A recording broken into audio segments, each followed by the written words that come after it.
Goeiedag, good day, fellow South Africans and citizens of the world. Well, isn't it incredibly sad how governments around the world have betrayed the people who actually voted them in?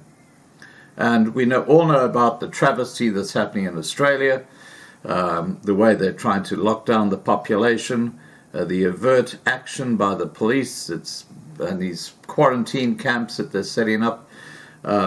It's quite extraordinary. And we had a very, very interesting discussion just last night. That's Friday night on the 9/11, because this is now the 20th anniversary of 9/11. And what came out there were so many different issues regarding the truth behind what actually went on. And clearly the official version about what happened at 9/11 is a load of bunkum. There's absolutely no doubt about that. Just listen to our live stream on lovinglifetv.com. I couldn't put it up here on YouTube because of censorship. So just be aware of that. So it's only available on lovinglifetv.com. And below that video, you'll also see a link to the book 9/11 Unveiled by one of the participants in that discussion.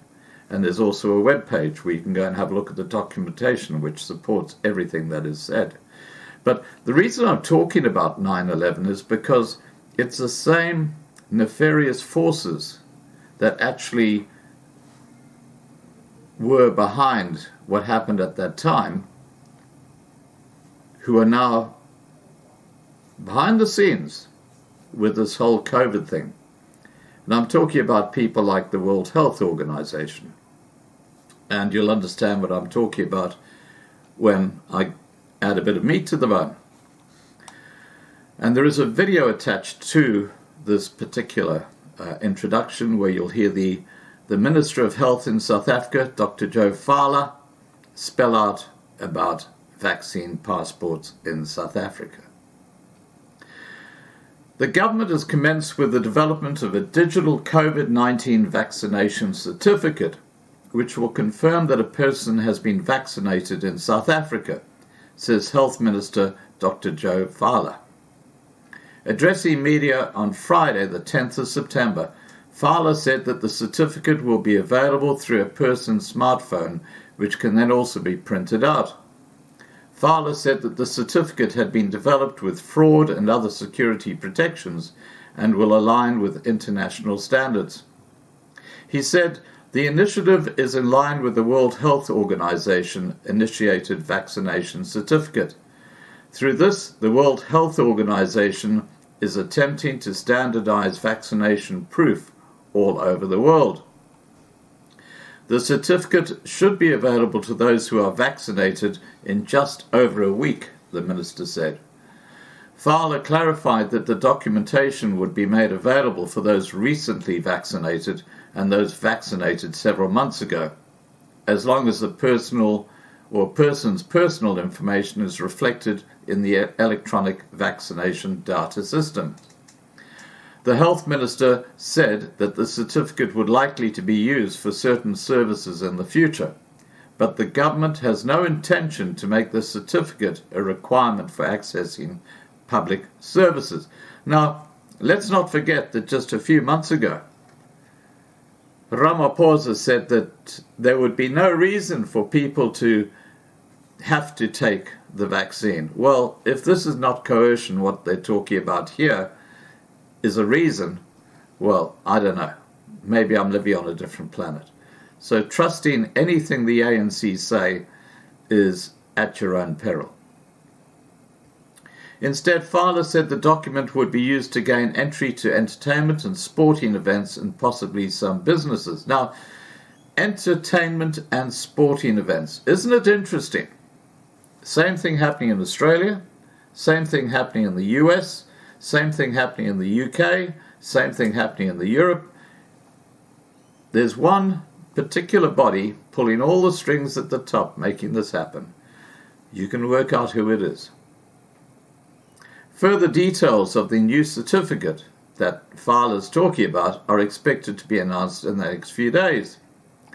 The introduction of a vaccine certificate comes as the government prepares to ease lockdown restrictions in South Africa. Well, you'll have to go to lovinglifetv.com to see the other side of the coin, because this is going on to YouTube. I can't discuss this subject any further. Larger public gatherings are likely to be permitted, making it easier for political parties to campaign for upcoming municipal elections, according to two people with knowledge of the deliberations within government. They were asked not to be identified because of information isn't public yet. It's said that alcohol trading hours are set to be extended and an evening curfew will likely be shortened.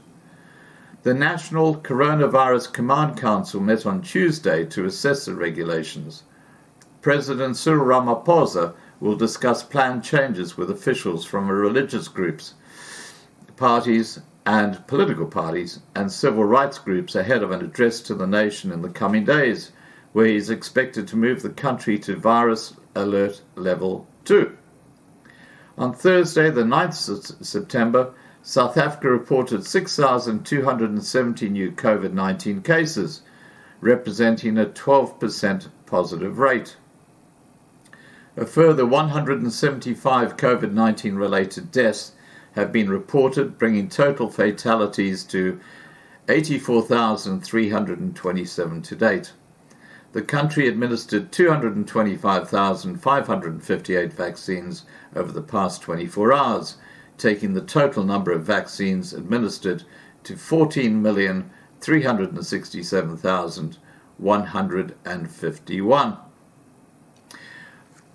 Here comes the video where you can hear Health Minister Phaahla talking about your future with COVID vaccine passports.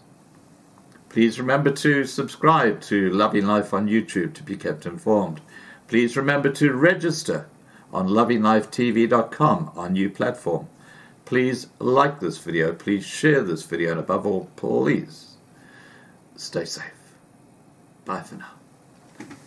But both vaccines are very safe and effective, so you don't have to worry if you are informed that on that particular day, on that particular station, there's only Johnson & Johnson or there's only Pfizer vaccine.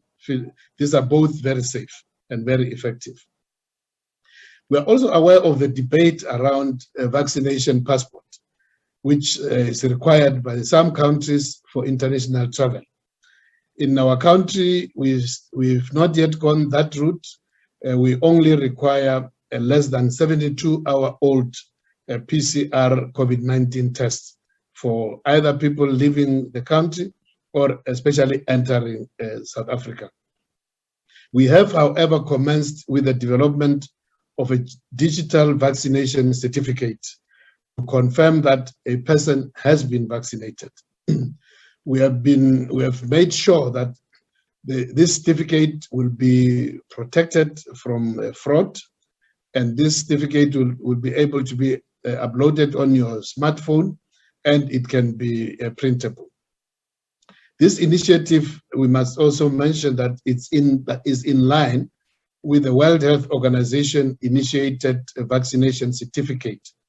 Through this, the WHO is attempting to standardize vaccination proof all over the world so that this cannot be defrauded in terms of proving that you've been vaccinated.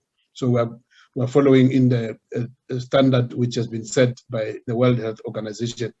So in a matter of maybe just over a week, this vaccination certificate should be available to those who are vaccinated. I must also mention, I know this question has been asked in some of the interactions with members of the public. Once the certificate is available, it will be available even for those of us who vaccinated a few days, few weeks ago, few months ago, as long as your particulars are reflected on the EVDS system, you will be able to obtain this vaccination certificate. And we must warn fraudsters who wants to produce fraudulent certificates. We know that in the future, this may be useful in terms of accessing various services. But again, I must add that we have no intention as government to require people in future to produce these certificates to access public services. They may be useful for access to some entertainment, sports, and other events, but definitely not essential services, not public services. So we want to emphasize this. We know that the local elections are on the horizon, as announced by the IEC following the